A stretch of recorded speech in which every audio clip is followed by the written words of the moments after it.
Hello learners, welcome to my channel solution. So আজকের ক্লাসে নিয়ে এসেছি খুব ইম্পর্টেন্ট একটা টপিক তোমাদের জন্য, ইংলিশ পেডাগজি থেকে। তোমরা অনেকেই আমাকে বলেছিলে যে ম্যাডাম ইংলিশ ল্যাঙ্গুয়েজের যে মেথডগুলো রয়েছে, grammar translation method, direct method, deductive method, inductive method, communicative language teaching, এই যে মেথডগুলো রয়েছে সেই মেথডগুলো করিয়ে দিতে। তো একে একে আমি তোমাদের চেষ্টা করছি এই 2-3 দিনের মধ্যে এই তোমাদের মেথডগুলো কমপ্লিট করিয়ে দিতে। চলো তাহলে শুরু করে দিই আজকে আমাদের ক্লাস। তো ফার্স্টে আমরা যে মেথডটা পড়বো, খুব ইম্পর্টেন্ট একটা মেথড, একদম পুরনো একটা মেথড, সেটা হচ্ছে গ্রামার ট্রান্সলেশন মেথড। দেখো আমি বোর্ডে সমস্ত পয়েন্টগুলো লিখে দিয়েছি এবং বেসিক্যালি আমি যে পয়েন্টগুলো লিখেছি অনেক চিন্তা ভাবনা করে, অনেক রিসার্চ করে লিখেছি, বই থেকে কালেক্ট করে লিখেছি। তো মোটামুটিভাবে এই যে সিটেটকে ওরিয়েন্টেড করে, মানে সিটেট থেকে কি ধরনের মানে এই মেথড থেকে প্রশ্ন আসে সেই লাইনগুলোই কিন্তু তুলে দিয়েছি আমি, এক্সট্রা করে কিন্তু কোনো কিছু আমি লিখিনি। যেগুলো দরকার এই মেথড থেকে পড়ার জন্য সেই মেথডটা নিয়ে, সেই টপিকটা নিয়েই বা সেই পয়েন্টগুলো নিয়েই আমরা কিন্তু ডিসকাশন করবো। আর তোমাদের যদি ভিডিওটা ভালো লেগে থাকে প্রথম থেকে শেষ অবধি অবশ্যই দেখবে এবং লাইক শেয়ার সাবস্ক্রাইব করতে কিন্তু একেবারে ভুলবে না। চলো তাহলে শুরু করি। তো ফার্স্টে যে পয়েন্ট আমরা জানবো গ্রামার ট্রান্সলেশন মেথড সম্পর্কে। দেখো মেথড যখন থাকে তার তো নিশ্চয়ই আবিষ্কর্তাও থাকে। তো এই যে মেথডটা, এই মেথডটা কে এনেছিল? Professor Karl Plotz. এটা তোমাদের পরীক্ষায় সেভাবে দেয় না, কিন্তু তোমাদের জেনারেল নলেজের জন্য তোমরা অবশ্যই জেনে রাখবে এই যে গ্রামার ট্রান্সলেশন মেথড, এই গ্রামার ট্রান্সলেশন মেথডটা কে প্রপোজ করেছিল বা এনেছিল? সেটা হচ্ছে কার্ল প্লটস। এবারে দেখো এই মেথডের আরো অনেক নাম আছে, কি কি নামে আমরা জানি সেটাকে ট্র্যাডিশনাল মেথড বলে থাকি, ওল্ডেস্ট মেথড। পরীক্ষায় তোমাদের প্রশ্ন দিতে পারে ওল্ডেস্ট মেথড আমরা কোনটাকে বলে থাকি? আমরা কিন্তু গ্রামার ট্রান্সলেশন মেথড। এই গ্রামার ট্রান্সলেশন মেথডকে আমরা শর্ট ফর্মে কি বলি? জিটিএম বলে থাকি, ঠিক আছে? জিটিএম বলে থাকি। এটাকে আমরা কি বলি? ওল্ডেস্ট মেথড বলে থাকি। আর কি ক্লাসিক্যাল মেথডও আমরা কিন্তু বলে থাকি। তাহলে এর তিনখানা নাম আমরা দেখতে পেলাম, ওল্ডেস্ট মেথড বলি, ট্র্যাডিশনাল মেথড বলি এবং কি বলি? ক্লাসিক্যাল মেথড আমরা বলে থাকি। চলো এবারে দেখো এখানে লেখা আছে যে এই মেথডটার উৎপত্তি কিভাবে হয়। দেখো এখানে লেখা আছে যে this method was emerged when people wanted to learn foreign language such as Greek and Latin। অর্থাৎ কি এই মেথডটার উৎপত্তি তখনই হয়েছিল যখন মানুষেরা কি না ফরেন ল্যাঙ্গুয়েজ, যেমন গ্রিক ল্যাঙ্গুয়েজ, ল্যাটিন ল্যাঙ্গুয়েজ, এগুলো কি আমাদের ফরেন ল্যাঙ্গুয়েজ যখন শিখতে চেয়েছিল মানুষ, সেই ল্যাঙ্গুয়েজ শেখার সঙ্গে সঙ্গে কিন্তু এই মেথডটার উৎপত্তি হয়েছিল। কোন মেথডের কথা বলছি আমরা? গ্রামার ট্রান্সলেশন মেথডের কথা বলছি। এবারে দেখো এর সম্পর্কে কিছু ক্যারেক্টারিস্টিক আমি লিখে দিয়েছি, তো সেগুলো আমরা একে একে আলোচনা করবো। তো বেসিক যে পয়েন্টগুলো তোমাদের জানা দরকার সেটা হচ্ছে এখানে গ্রামারটাকে কিভাবে শেখানো হয় বা ল্যাঙ্গুয়েজ যে স্কিল রয়েছে, লিসেনিং, স্পিকিং, রিডিং, রাইটিং, সেটা সমস্ত তোমাদের মেথডের ক্ষেত্রে কার উপরে জোর দেয় বা এর ইউনিটটা কি, কোন ল্যাঙ্গুয়েজের উপরে ফোকাস করে, এই পয়েন্টগুলো আমরা একে একে ডিসকাশন করবো। দেখো প্রথম পয়েন্টে যেটা লেখা আছে, the practice of translating passage from one language into other. অর্থাৎ কি এখানে যে গ্রামার শেখানো বা এখানে ল্যাঙ্গুয়েজ শেখানোর মূল ভিত্তিকে ট্রান্সলেট করে শেখানো। ধরো একটা ওয়ার্ড বলা হচ্ছে, সেই ওয়ার্ডটাকে ট্রান্সলেট করে শেখানো হচ্ছে। ধরো বাংলায় একটা ওয়ার্ড আছে, সেই ওয়ার্ডটাকে কি করে শেখানো হচ্ছে? তাকে প্রত্যেকটা শব্দকে, কেননা এখানে যে ইউনিট সেটা হচ্ছে ওয়ার্ড, প্রত্যেকটা ওয়ার্ডকে কি করা হচ্ছে? ট্রান্সলেট করা হচ্ছে। ট্রান্সলেট করে করে একটা বাচ্চাকে শেখানো হচ্ছে। ওকে, এখানে এটাই লেখা আছে, the practice of translating passage.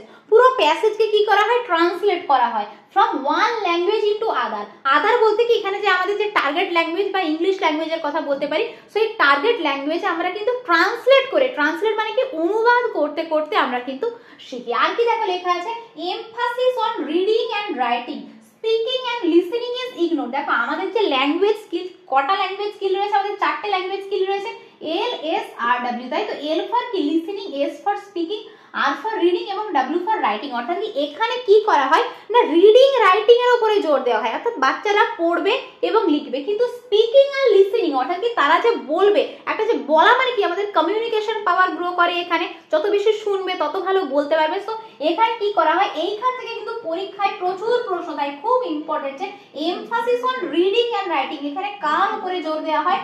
পঠন এবং লিখনের উপরে জোর দেওয়া হয়, কিন্তু কোনো রকম ভাবে কোনো কমিউনিকেশন, লিসেনিং, স্পিকিং এর উপরে কিন্তু জোর দেওয়া হয় না। সো খুব ইম্পর্টেন্ট পয়েন্ট, এটা কিন্তু মাথার মধ্যে রাখবে।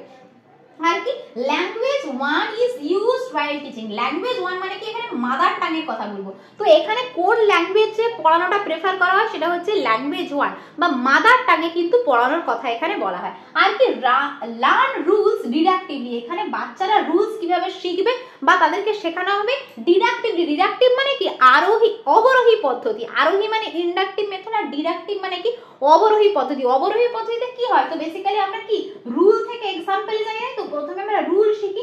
কোন একটা ধরো নাউন পড়ানো হচ্ছে, প্রথমে বলে দেওয়া হলো যে নাউন কি, তারপরে সেখান থেকে এক্সাম্পলে যাওয়া হয়। তো এখানে এটা খুব ইম্পর্টেন্ট একটা পয়েন্ট যে এখানে গ্রামার কিভাবে শেখানো হয়, এখানে গ্রামারটা কিন্তু ডিডাক্টিভলি শেখানো হয়, অবরোহী পদ্ধতিতে শেখানো হয়। আর কি না রোট লার্নিং ইজ এনকারেজ। দেখো এই যে ওয়ার্ডটা আমি তোমাদের সবসময় বলি রোট মেথড বা রোট লার্নিং, এটা কিন্তু খুব ভিত্তিহীন একটা পদ্ধতি। রোট মানে কি মুখস্থ করা, যেখানে এনসিএফ 2005 কিন্তু এর খুব বিরোধিতা করেছে যে কোনো মেথডে বা এডুকেশনে রোট লার্নিং কে আনা যাবে না, আমাদের মুখস্থ বিদ্যা। একটা বাচ্চা কি যত বেশি মুখস্থ করবে সে কিন্তু যন্ত্রের মতো হয়ে যাবে, সে শুধু মুখস্থই করবে, তার বোধগম্যতা বা কম্প্রিহেনশনের উপরে কিন্তু কোনো রকম এখানে জোর দেওয়া হয় না, এখানে রোট মেথডের উপর জোর দেওয়া হয়। And form is more important than meaning, অর্থাৎ কি এখানে গঠন বা স্ট্রাকচারের উপর এখানে জোর দেওয়া হয়। এখানে মিনিং মানে কি অর্থ, বা আমরা কন্টেন্টও বলতে পারি। এখানে মিনিং বলো বা কন্টেন্টের উপরে কিন্তু কোনো রকম কোনো জোর দেওয়া হয় না, একমাত্র রুলস এর উপরে, স্ট্রাকচারের উপরে, ফর্মস এর উপরে কিন্তু গুরুত্ব দেওয়া হয়। ওকে, আর কি evaluation is based on translation of text, অর্থাৎ এখানে মূল্যায়নটাও কিভাবে হয়ে থাকে না কোনো একটা টেক্সটকে ট্রান্সলেট করা, মানে এই মেথডটাকে আমরা কি বলি দেখো ট্র্যাডিশনাল মেথড, মানে প্রথাগত একটা পদ্ধতি। প্রথাগত পদ্ধতিতে কি হয় বা ক্লাসিক্যাল মেথড বা প্রাচীন পদ্ধতি, এটা কিন্তু ওল্ডেস্ট মেথডও আমরা বলি, তাই না?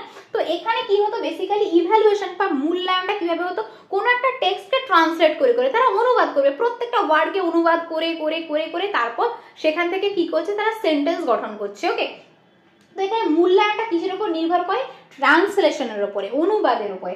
আর কি the textbook is the only teaching learning material, text বুকটাই কিন্তু একমাত্র মেটেরিয়াল, টিচিং লার্নিং মেটেরিয়াল মানে কি টিএলএম, কিছুদিন আগেই তোমাদের আমি পড়িয়েছি টিএলএম, যারা দেখোনি অবশ্যই দেখে নিও ভিডিওটা। তো এখানে বেসিক্যালি টেক্সট বুকটাই, দেখো মেটেরিয়াল তো আমাদের প্রচুর হয়, আমি তোমাদের মেটেরিয়াল সম্পর্কে পড়িয়েছি, আমাদের কি হয় একটা অডিও হয়, একটা ভিজুয়াল হয়, আর একটা অডিও ভিজুয়াল হয়, এইরকম টিএলএম আমরা 3 প্রকারে ভাগ করে থাকি। কিন্তু এইখানে কি টেক্সট বুকটা কি ধরনের মেটেরিয়াল, আমরা ভিজুয়াল মেটেরিয়াল বলতে পারি, এটাকে আমরা কি বলি ভিজুয়াল মেটেরিয়াল, মানে কি দৃশ্য উপকরণ। তো এখানে একমাত্র দৃশ্য উপকরণ টেক্সট বুকটাই কিন্তু ব্যবহার করা হয়, আর কোনো রকম কোনো চার্ট মডেল আর কিছু কিন্তু এখানে ব্যবহার করা হয় না। আর কি the unit of teaching is word, আমাদের যে এই যে তোমাদের বললাম না এতক্ষণ ধরে বারবার একটা জিনিসের উপরেই জোর দিচ্ছি যে প্রত্যেকটা ওয়ার্ডকে ট্রান্সলেট করা হয়, কেননা এখানের যে ইউনিট, এই যে মেথডের ইউনিট আমরা কি বলতে পারি ওয়ার্ড, প্রত্যেকটা ওয়ার্ডকে অনুবাদ করতে করতে করতে কিন্তু শেখানো হয়।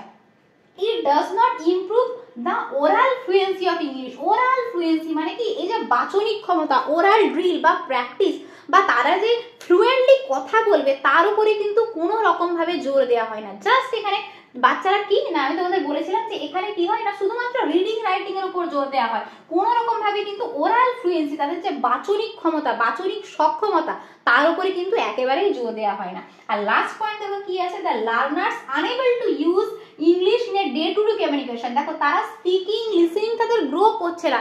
আমরা যদি ধরো ভালোভাবে না শুনি, আমরা যদি ভালোভাবে না বলি, আমরা কমিউনিকেশন করবো কি করবে ডে টু ডে, আমরা কি কমিউনিকেশন করতে পারবো? আমরা কিন্তু কোনো রকম ভাবে কমিউনিকেশন করতে পারবো না। তাই এখানে ওরাল ফ্লুয়েন্সি নেই, কোনো রকম কিন্তু কমিউনিকেশন ছেলেমেয়েরা করতে পারে না। সো এটা হচ্ছে তোমাদের লাস্ট পয়েন্ট। তো আশা করি তোমরা বুঝতে পেরেছো। তাহলে আমি একটা ছোট্ট করে রিক্যাপ তোমাদের দিয়ে দিই এই মেথড সম্পর্কে। আমরা কি বললাম, প্রথমেই বললাম এটা প্রপোজ করেছিল কার্ল ফ্রজ, এর আলাদা নাম আছে traditional method, oldest method, classical method, এবং এগুলো এটা তোমাদের জানার দরকার নেই। তো পরবর্তী পয়েন্ট হচ্ছে এখানে কি হয় না ট্রান্সলেট করে করে প্রত্যেকটা প্যাসেজকে শেখানো হয়, মানে অনুবাদের মাধ্যমে এখানে বাচ্চারা শেখে। এখানে রিডিং রাইটিং এর উপর কোনো রকম জোর, এখানে রিডিং রাইটিং এর উপরেই জোর দেওয়া হয়, কিন্তু স্পিকিং লিসনিং এর উপরে কিন্তু কোনো রকম কোনো জোর দেওয়া হয় না। মাদার টাঙেই পুরো কিন্তু শিক্ষা ব্যবস্থাটা চলে থাকে, এবং ল্যাঙ্গুয়েজ শেখানো হয় বা রুলস শেখানো হয় বা গ্রামার শেখানো হয় অবরোহী পদ্ধতিতে, ডিডাক্টিভলি শেখানো হয়। এই কিওয়ার্ড গুলো তোমরা মনে রাখবে। এবং এখানে কিন্তু মুখস্থ বিদ্যা বা রোট লার্নিং কে এনকারেজ করা হয়, উৎসাহ দেওয়া হয়। স্ট্রাকচার বা ফর্মটা ইম্পর্টেন্ট, কোনো মিনিং বা কন্টেন্টের উপরে জোর দেওয়া হয় না। এবং ইভ্যালুয়েশনটা কি হয় না ট্রান্সলেট করে করে শেখানো হয়। এবং টেক্সট বুকটাই একমাত্র মেটেরিয়াল, টিএলএম বলতে পারি, এবং ইউনিট অফ টিচিং ওয়ার্ড বলতে পারি। এখানে ওরাল ফ্লুয়েন্সির উপরে জোর দেওয়া হয় না, এবং কমিউনিকেশন আমাদের যে ডে টু ডে কমিউনিকেশন তার উপরেও কিন্তু কোনো রকম জোর দেওয়া হয় না। সো এই হচ্ছে তোমাদের গ্রামার ট্রান্সলেশন মেথড। আবারও বলছি আমি শর্টে তোমাদের যতটা মানে পড়ানো যায় আমি চেষ্টা করেছি তোমাদের পরীক্ষার জন্য যেটুকু ইম্পর্টেন্ট, যেটা থেকে পড়লে তোমরা পরীক্ষায় একেবারে হুবহু প্রশ্ন কমন পেয়ে যাবে, আমি কিন্তু সেভাবেই তোমাদের পড়ানোর চেষ্টা করেছি। ওকে, সো আজকের মতো তোমাদের এই পর্যন্তই। নেক্সট টপিক নিয়ে বা নেক্সট পার্টে আবার তোমাদের সাথে দেখা হচ্ছে। ততক্ষণ অবধি প্রত্যেকে ভালো থেকো, সুস্থ থেকো এবং মন দিয়ে পড়াশোনা করতে থেকো। Thanks for watching.